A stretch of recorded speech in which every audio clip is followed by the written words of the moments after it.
श्री सद्गुरु महाराज की जय। परम पूज्यपाद संत सद्गुरु महर्षि में ही परमहंस जी महाराज का प्रवचन। बंदो गुरुपद कंज कृपा सिंधु नर रूप हरि महामोह तम पुंज जासु वचन रवि कर निकर। प्यारे लोगों, आप सबको विदित होना चाहिए कि संतों के ज्ञान के अनुकूल मैं आपको समास रूप में कुछ कहूँगा। कारण है सब लोगों को अपनी पूर्ण स्वतंत्रता विदित नहीं होती है।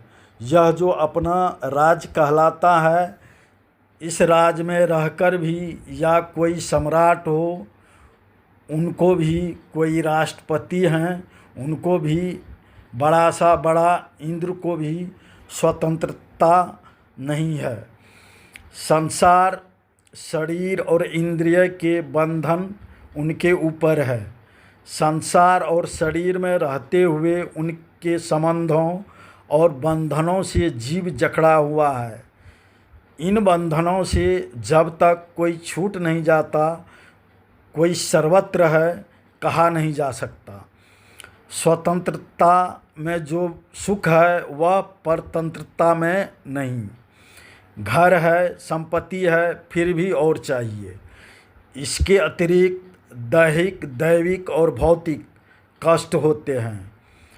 फिर मनोविकार सताते हैं। सुख पाने के लिए दौड़ते हैं, फिर भी सुख दूर ही भागता है।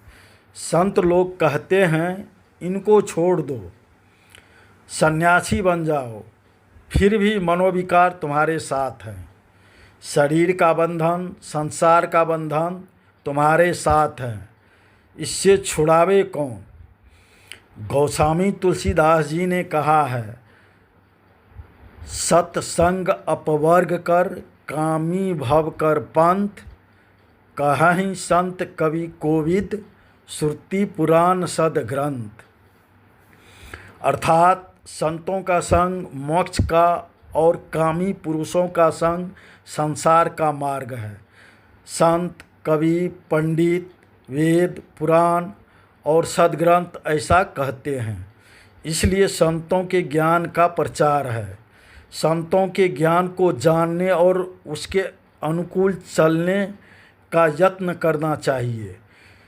तब मालूम होगा कि हम बंधन से छूटते जा रहे हैं। संत महात्मागण छूट गए, हम भी छूट जाएंगे। संत महात्मा कहने का अर्थ सन्यासी, बैरागी से नहीं है। संत की रहनी में रहने से है।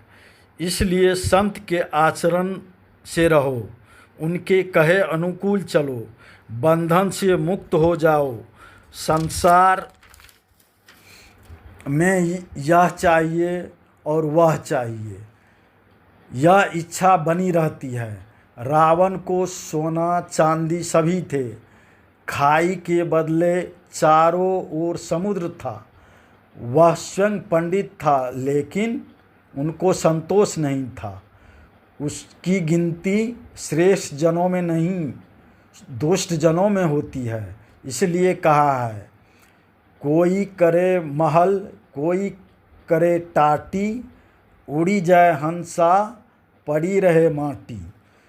अपने रहते हुए भी संपत्ति चली जाती है। अपने देश में ही क्या क्या परिवर्तन हुए लोगों को विदित है।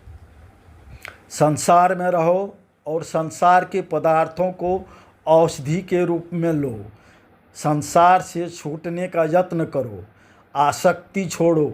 संत लोग कहते हैं कि सत्संग करो। सत्संग से विदित होगा कि सब बंधनों से छूटे हुए परमात्मा हैं।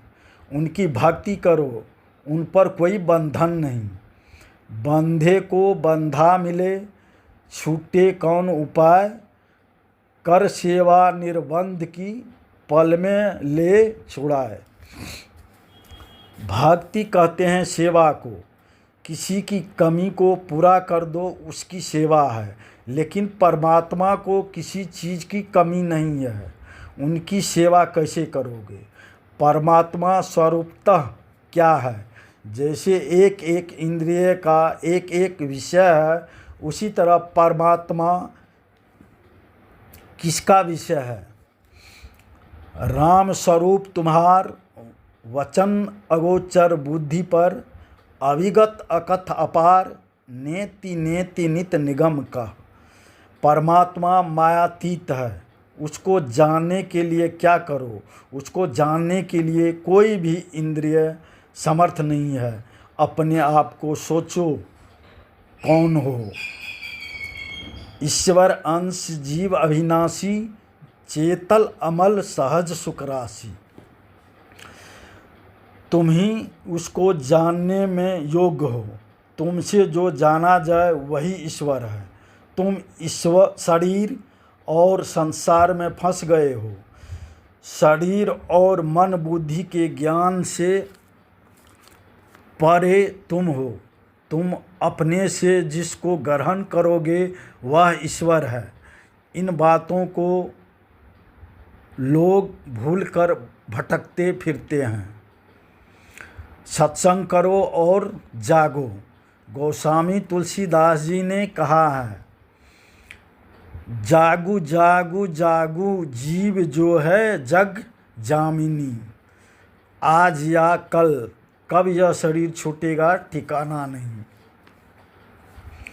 चलना है रहना नहीं, चलना विश्वाविश, सहजो तनिक सुहाग पे, कहा गुधावे शीश। संसार में भागो, लेकिन बाहर संसार में भागकर कहीं जाओ। संसार से बच नहीं सकते। जगो, जागने से मालूम होगा कि किधर रास्ता है, कहाँ से रास्ता आरंभ होगा। रास्ता ख़त्म होने पर परमात्मा का दर्शन होगा। हम लोग रोज़मर्रा शरीर के अंदर आते जाते रहते हैं 3 अवस्थाओं में। संत बताते हैं 3 अवस्थाओं से ऊपर उठो, तब जो जागना होगा वह ठीक जागना होगा। अभी जो हम लोग जगे हैं वह स्वप्न है, लेकिन स्वप्न में स्वप्न मालूम नहीं होता, जगने पर मालूम होता है कि स्वप्न था। इसी तरह चौथी अवस्था में जाओ तो यह जागना स्वप्न हो जाएगा। लेकिन जो जहाँ बैठा रहता है वहीं से चलना आरंभ करता है। शरीर के अंदर में रहते हो, शरीर के अंदर अंदर चलो, तब मालूम होगा कि शरीर में शरीर है। मैं शरीर में रहता हूँ, लेकिन शरीर मैं नहीं हूँ। अपने की पहचान करो। अपने की पहचान अपने से होगी। जो अंतर्मार्ग में चलता है वह प्रत्यक्ष रूप में ईश्वर को पाता है। बाहर में किसी भी इंद्रिय से ईश्वर को नहीं पकड़ सकते। संसार में रहने के लिए झूठ, चोरी, नशा, हिंसा और व्यभिचार 5 पापों को नहीं करो। 5 पापों से बचने से ईश्वर की ओर चलने में सहायता होती है। संसार में पूज्य होकर रहोगे और लोगों में प्रतिष्ठा होगी। सबको सब पर विश्वास होगा, सबका कल्याण होगा। तब स्वराज में सुराज होगा। सुराज लाने के लिए बुराइयों से बचो। जो अनिवार्य रूप से ईश्वर भजन करेगा वह अनिवार्य रूप से परमात्मा को पावेगा। संतों का संग करो, उनके संग से धीरे धीरे काम भजन करते करते खत्म होगा। देश में शांति से लोग रहेंगे। महर्षि में ही परमहंस जी महाराज, श्री सद्गुरु महाराज की जय।